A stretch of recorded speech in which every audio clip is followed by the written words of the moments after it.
اعوذ باللہ من الشیطان الرجیم بسم اللہ الرحمن الرحیم۔ اور مومن عورتوں سے کہہ دو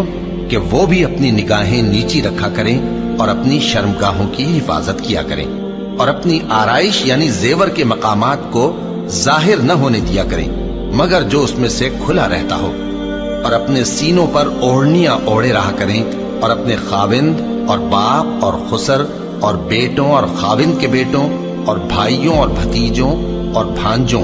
اور اپنی جیسی مومن عورتوں اور لونڈی غلاموں کے سوا نیز ان خدام کے جو عورتوں کی خواہش نہ رکھیں یا ایسے لڑکوں کے جو عورتوں کے پردے کی چیزوں سے واقف نہ ہوں، غرض ان لوگوں کے سوا کسی پر اپنی زینت اور سنگھار کے مقامات کو ظاہر نہ ہونے دیں۔